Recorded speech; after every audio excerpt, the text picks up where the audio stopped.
Staten stemmen over nieuwe vorm van openbaar vervoer in Zeeland. Bussen rijden niet meer door de dorpen, maar erlangs. En verder in deze Zeeland nu. Zorgpersoneel prikt elkaar. En oud model schrijft Zeeuwse thriller.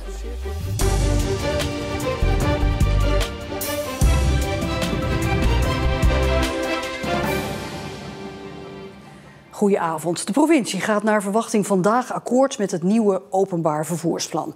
Vanaf nu is het de beurt aan de Zeeuwse gemeente om samen met de provincie echt vorm te geven aan het nieuwe OV.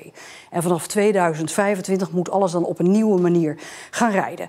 We schakelen over naar Marcel de Kranen op het Abdijplein bij het provinciehuis. Marcel, de traditionele bussen die verdwijnen dus.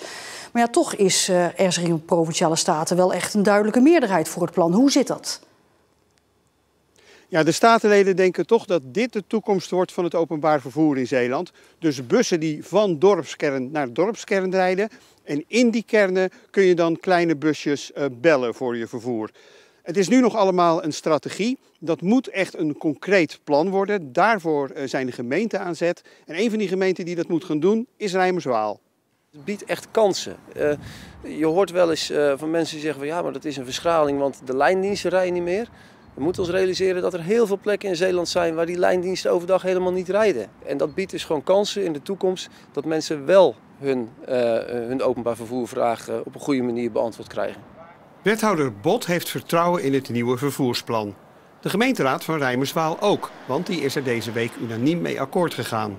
Toch zijn er vragen. Bijvoorbeeld over de zogeheten mobiliteitscentrale, waar vraag en aanbod op het gebied van vervoer op elkaar afgestemd moeten gaan worden. Wat me nog niet helemaal duidelijk is, hoe ze het met die mobiliteitscentrale gaan inrichten.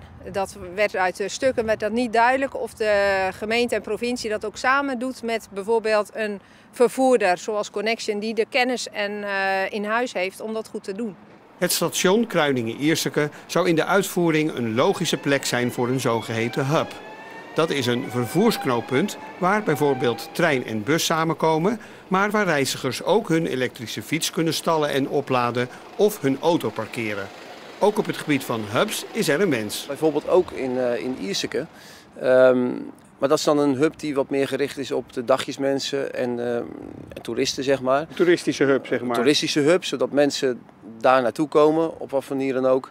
En vanaf die plek ook weer de omgeving van Ierseke kunnen ontdekken. In de komende jaren gaan we samen met provincie, gemeente en hopelijk ook het bedrijfsleven de mobiliteit in Zeeland goed op de kaart zetten. Maar waren er nog wel vragen over dat openbaar vervoersplan? Ja, er zijn heel veel vragen. Moet je bijvoorbeeld wel met een app gaan werken om zo'n busje te laten komen? Omdat heel veel ouderen toch moeite hebben met zo'n app. Dan is ook de vraag, ja, hoe lang duurt dat eigenlijk? Je appt zo'n busje of je belt zo'n busje. Wanneer is hij er dan? Maar goed, voor de uitwerking van die plannen is nog wel wat tijd. Want pas in 2025 moet dat nieuwe openbaar vervoer in Zeeland operationeel zijn. Ja. Zijn ze daar trouwens in de Statenzaal al een beetje bekomen van het nieuwe regeerakkoord met een tunnel die pas in 2030 tolvrij wordt? Nou, er is wel verontwaardiging, maar tijdens de vergadering heb ik er nog niets over gehoord. Er wordt straks wel een motie ingediend die hierover gaat, dus ja, men is er zeker mee bezig. Marcel, dank je wel. Vandaag konden bij Zorgzaam Interneuzen medewerkers van gehandicapte instellingen hun boosterprik halen. De gehandicaptenzorg in Zeeuws-Vlaanderen is dolblij dat het zo geregeld is, want deze medewerkers waren eigenlijk pas in januari of nog later aan de beurt. Omdat ik de kans kreeg via het werk en ik werk ook heel veel met mensen op heel dichte afstand. Dus, en ik wil graag van de maatregelen af. Dus. Het verzoek voor de boosterprik kwam van de GGD omdat het ziekenhuis beschikt over een snelle prikstraat. Personeel daar is nu al ongerust over de nieuwe Omicron-variant die eraan zit te komen. Ja, daar maken we ons zeker zorgen over. Ja, er is nog niet zo heel veel over bekend, maar wat we weten is zorgelijk. Vanochtend zijn zo'n 250 zorgmedewerkers in de gehandicaptenzorg geboosterd. Hulst geeft de GGD opdracht een groot bevolkingsonderzoek te houden in de gemeente. Om te kijken of inwoners PFAS in hun lichaam hebben. Dat was gisteravond de wens van de voltallige gemeenteraad. Uit eerder onderzoek is gebleken dat vis en zeehonden in de Westerschelde de kankerverwekkende stoffen inderdaad bij zich dragen. Huls moet volgens de raad ook andere gemeenten rond de Westerschelde oproepen hun inwoners te onderzoeken. Een petitie om het buurtpunt Fiona in Middelburg open te houden is bijna 800 keer getekend. Bij het buurtpunt aan de Grote Sternstraat kunnen mensen pakketjes ophalen en verzenden. Maar de gemeente Middelburg wil het punt nu sluiten na klachten van omwonenden over drukte. In Zeeland zitten zeker 20 van dit soort posten verspreid over de hele provincie. Voor zover bekend is deze in Middelburg de enige die nu moet stoppen. Wat ontzettend triest dat dit op deze manier zo gaat. Op stel en sprong is maar besloten dat het buurtpunt dicht moet.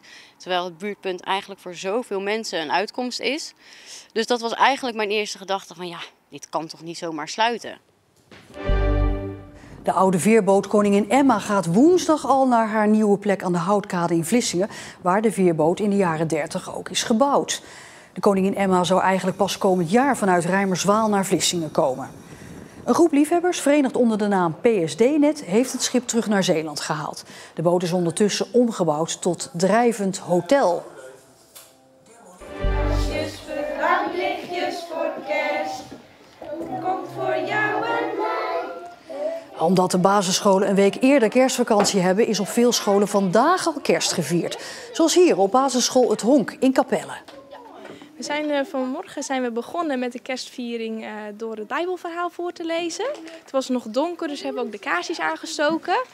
Daarna hebben we samen een kerstspeurtocht gedaan. Zijn we lekker naar buiten gegaan, samen gegeten en gedronken. En straks gaan we muziek maken en dan film kijken.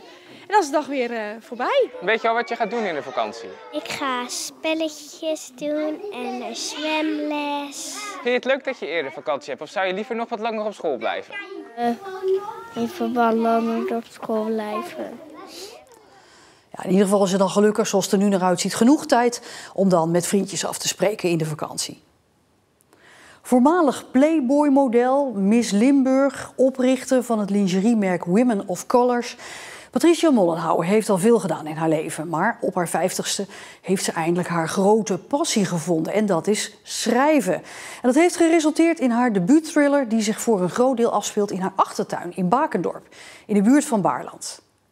Wij zijn hier komen wonen in 2018 en er is ons toen verteld dat het eigenlijk een oud kerkhof is. En dat sprak tot mijn verbeelding. En ja, daar ben ik een beetje gaan onderzoek gaan doen hier in de omgeving en zo. En zo is dat idee eigenlijk langzaam ontstaan.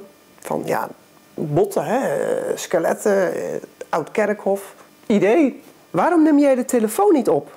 Buldert Karel. Zonder antwoord te geven vraag ik ongerust. Wat is er dan aan de hand? Toch niets met de kinderen? Nee, die zijn gewoon op school, antwoordt hij op beheerstere toon. De aannemer heeft het graafwerk stilgelegd. Er is iets gevonden in de tuin, vervolgt Karel opgewonden, terwijl hij richting de achtertuin loopt. Toch geen lijk, hoop ik. Het is feit en fictie, dus er zitten behoorlijk wat elementen van mijn eigen leven door verweven. Onder andere het gezin, de hond speelt een rol erin, mijn verdwenen vader. En de plek. En de plek, zeker. Ja. Want waarom is deze plek zo bijzonder? Deze plek is bijzonder omdat ik al zei dat het een oud kerkhof is, maar ook omdat mijn familie eigenlijk hier uit de buurt ook vandaan komt. Dus het is tweeledig. Hier hebben wij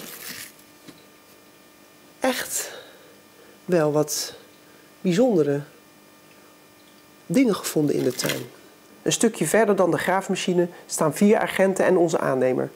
De mannen staan licht voorovergebogen in een halve cirkel en staren met een vreemde blik naar iets op de grond. De meeste schrijvers zijn rond de 37 als ze debuteren. Ik ben nu inmiddels 51.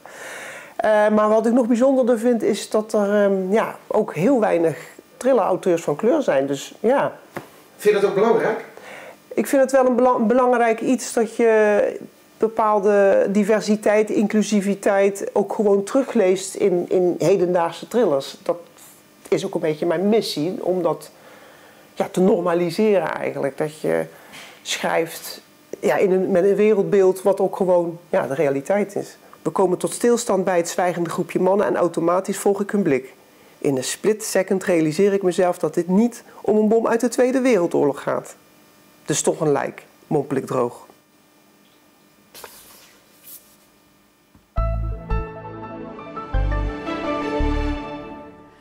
De dag begon met miseregen, maar later vandaag klaarde het op. Maar het was wel iets kouder dan de afgelopen dagen. De komende dagen blijven grotendeels droog met af en toe een zonnetje, maar we zakken wel richting de 2 graden overdag. Tot zover. Morgen weer een Nieuwe Zeeland Nu en dan ook het weekoverzicht. Heel graag tot dan en een hele fijne vrijdagavond.